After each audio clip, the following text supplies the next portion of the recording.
से अभी हम उपस्थित हैं रामबाबू यादव जी के मकान पे। आइए हम उनसे कुछ बात और कुछ जानकारी लेना चाहते हैं। रामबाबू यादव जी, आज जो नेपाल बॉर्डर से उस पार से नेपाली गाड़ी आसानी से आ जा रहा है, इस पे कोई भी इंडियन सरकार रुक नहीं कर रहा, परंतु इधर से जो नेपाली इंडियन गाड़ी जा रहा है उस पार तो नहीं जाने दे रहा लोग। इसके विषय में आप क्या कहना चाहेंगे? सदियों से हम लोग का बेटी रोटी का संबंध है नेपाल और हिंदुस्तान का, लेकिन उस चीज़ को अब प्रश्नचिन्ह लगा दिया गया है। हमारे देश के प्रधानमंत्री बार बार गए वहाँ दर्शन करने के बहाने जे हमारा वह, लेकिन उस चीज़ को वो लोग उस चीज़ को गंभीरता पूर्वक नहीं ले रहा है। आज काहे हमारा देश, मतलब कि हमारा देश इतना कमज़ोर तो नहीं है, लेकिन हमारे प्रधानमंत्री जी क्यों ऐसा कर रहे हैं? एक छोटा सा देश नेपाल हम लोग की आंख दिखा रहा है। आज आसानी से वो लोग आ रहे हैं, जा रहे हैं, मोटर गाड़ी सब आ रहा जा रहा है। आज इधर से लोग जा रहे हैं तो लाठी डंडा दुर्व्यवहार हो रहा है। आज ही बहुत लोगों को वहाँ के पुलिस प्रशासन मारपीट दिया है। मैं पूछना चाहता हूँ, यहाँ के जो माननीय प्रदेश अध्यक्ष है संजय जायसवाल जी, संसद है, दोनों जगह आपकी सरकार है, क्यों रक्सौल के लोगों को कितना दिन तक ही झेलना पड़ेगा? कितना बेइज्जत कराइएगा? चुनाव आप जीत रहे हैं तो जीत रहे हैं, तो फिर आखिर ये लोग के आखिर दुख दर्द में क्यों नहीं आप हैं? इधर से तो आसानी से गाड़ी आ जा रहा है, उधर से आने में कोई दिक्कत नहीं हो रहा है। इधर अरे नहीं दिक्कत हो रहा है, इसी पर मैं कह रहा हूँ कि कहीं ना कहीं हमारे जो यह संसद महोदय है, प्रतिनिधि काहे के लिए होते हैं? दोनों जगह सरकार इनकी है, यह वार्ता करें। अब वार्ता पर वो लोग नहीं आ रहा है तो इधर से भी रोड जाम होगा, हम लोग भी उधर से एक दिन नहीं आने देंगे। यह सोरे आना ही जान लीजिए। हमारे जो डबल इंजन की सरकार है, ये लोग की कमजोरी है। जो प्रतिनिधि है संजय जायसवाल जी, इनका कहीं ना कहीं इसमें बहुत बड़े इसमें कमजोर है। चुनाव जीत गए हैं, इनके क्षेत्र के लोग जिए या मरे उससे कोई मतलब नहीं है इनको। नेपाल प्रशासन चाहे नेपाल सरकार, आज नेपाल देश आधारित है हिंदुस्तान पर, सारा चीज़ इधर से जाता है। अब फिर वो मेरे लोगों के साथ दुर्व्यवहार करता है, मरता है, पीता है। और हमारे माननीय संसद प्रदेश अध्यक्ष संजय जायसवाल जी, आप बात भी नहीं करते हैं प्रशासन से कि क्यों हमारे लोगों को ऐसा किया जाता है। आप से नहीं चल रहा है तो आप इस्तीफा दे दीजिए, प्रदेश अध्यक्ष होगा। दोनों जगह आपकी सरकार है, प्रधानमंत्री के साथ आप बैठते हैं। हिंदुस्तान से आप मेंबर के रूप में आप जाते हैं वहाँ वार्ता में भी नेपाल में, तो आप बात क्यों नहीं करते हैं? आखिर आपका मनसा क्या है? आप तो ये पूछते हैं कि कैसा हम जीत जाते हैं, लोग जिए या मरे। आज हमारे किसान भाई जो धरना पर बैठे हुए हैं दिल्ली के बॉर्डर पर, 32 दिन हो गया वो लोग को। आया हमारे प्रधानमंत्री जी मन की बात करते हैं, मन के बात में और ही बोलते हैं कि भारत आत्मनिर्भर मतलब कि अपने पर बाल बच्चा के लोग पढ़ाता है, काहे के लिए? आज खेत कर्जा लेके बेच बाच के बाल बच्चा को पढ़ाता है, ये नौकरी लगेगा। तो आत्मनिर्भर मतलब कि अपने पर रहिए।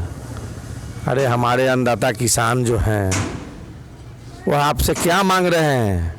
अपने जो फसल का दाम मांग रहे हैं, आपसे तो कोई एक्स्ट्रा नहीं मांग रहे हैं। आप जो है जो खाता में पैसा जो ट्रांसफ़र किए, यह योजना कोई नया नहीं था, पुराना योजना था। इसको इतना हाई फाई किए कि लगता है कि योजना नया है। पुराना योजना को इतना प्रचार प्रसार करके आप किसानों के खाता में पैसा आप ट्रांसफ़र किए। मैं पूछना चाहता हूँ कि पिछली बार आप 10 करोड़ किसानों के खाता में आप पैसा जमा किया, अब की बार 9 करोड़ हो गया। इतना हाई फाई लगता है कि नया कोई योजना है। प्रधानमंत्री जी, आपने कहा था कि किसानों का आय दोगुना हो जाएगा। अरे दोगुना कहाँ हुआ? मैं बिहार की बात बतला रहा हूँ। बिहार में हमारे किसान भाई जब धान का, अब तो सब धान लोग बेच चुका, 900, 1000, 1100, 1200 कुंतल करके धान बेचा है लोग। आपका रेट है 1868 रुपये, अब आप धान शुरू कर रहे हैं आजकल में खरीदने के लिए। सब किसान तो अपने पौने दाम में बेच दिए, इसलिए बेच दिए कि बेचकर फिर दूसरे फसल में लगाना होता है। रबी के फसल में, गेहूँ में, मकई में, ईख में, सबको लगाना पड़ता है, खाद में, बीज में। आपने कहा था कि केसीसी लोन माफ़ कर देंगे, वो माफ़ नहीं हुआ किसानों का। आत्मनिर्भर के मतलब क्या है कि जो जहाँ वैसा ही। प्रधानमंत्री जी कम से कम हकीकत समझिए किसानों का।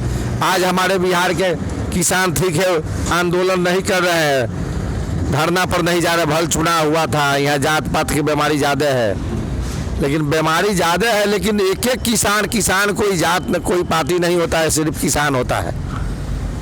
आज पंजाब के किसान जो है ना, क्या है, आज वो लोग किसानी से ही इतना आगे बढ़ चुके हैं। आज वो लोग समझ रहा है कि एमपीआर क्या है, वो अपना मूल मांग रहे हैं। आज हमारे बिहार के किसानों का जो धान का जो मूल, अगर सही मूल आप दे दिए रहते तो यहाँ भी किसान खुशहाल रहते।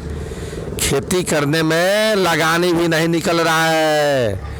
और मैं बतला देना चाहता हूँ, हमारे जो यहाँ के जो संसद है, प्रदेश के बीजेपी के अध्यक्ष हैं संजय जायसवाल जी, पूरे बिहार में किसान सम्मेलन कर रहे हैं। किसान सम्मेलन से समस्या दूर हो रहा है, कई % उसमें किसान रह रहे हैं, अपने वर्करों को बुला रहे हैं, वहाँ माइक पर बजवा दे रहे हैं, उसमें सेंटिमेंटल गाना बजवा देते हैं, भारत माता की जय, तो हुआ उसी पर सेंटिमेंट में लोग आ जाते हैं। गांव में जाइए, किसानों से बात करिए।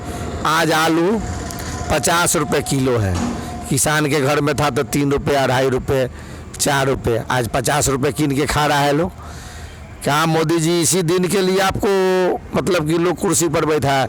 ठीक है, आप चुनाव जीतते जा रहे हैं, जीत गए, तो जीत जाने के मतलब विकास नहीं ना हुआ।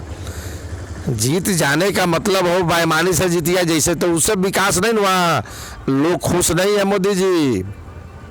और माननीय संसद महोदय जी, आपके क्षेत्र में 170 हमारे जो साधारण से गरीब मजदूर जो थे, ठेला वाले, चाय वाले, अतिक्रमण करके वो लोग रोड से बुलडोजर चला के हटवा दिया गया रेलवे के द्वारा, जो 35-40 वर्षों से वहाँ अपना रोजी रोटी करते थे।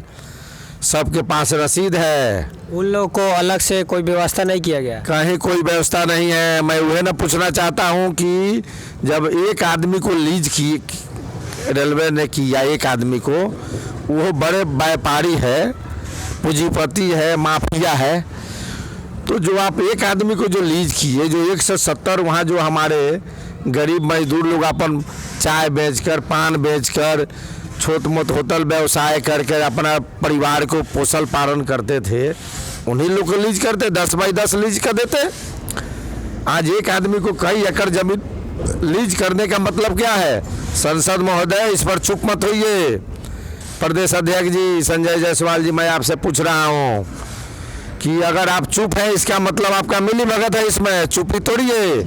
और मैं रेलवे प्रशासन को भी कहना चाहता हूं कि अतिक्रमण के नाम पर आप हटा दिए, जो 35-40 वर्षों से वहां थे। सतही काउंटर अतिक्रमण नहीं है, खुलेआम वहां चोरी डकैती रंगदारी हो रहा है। मनी एक्सचेंज करने के बहाने जो नेपाल से आते हैं कमा के वहाँ देते हैं, नेपाली रुपया देते हैं तो इंडियन मिलता है, उसमें कमीशन के अलावा अगर 20,000 रुपया दिए तो उसमें 2,000-4,000 वो लोग घपला कर लेता है। इंडिया से जो नेपाल में गया तो वहाँ मनी, यह कोई अथराइज नहीं, अनअथराइज है, और दिन दहाड़े चोरी डकैती है। रक्सौल में जितना भी क्राइम होता है सबका जड़ है सतही। रक्सौल की बदनामी हो रही है। मैं रेलवे प्रशासन से आगाह करना चाहता हूं कि इसको बंद करिए।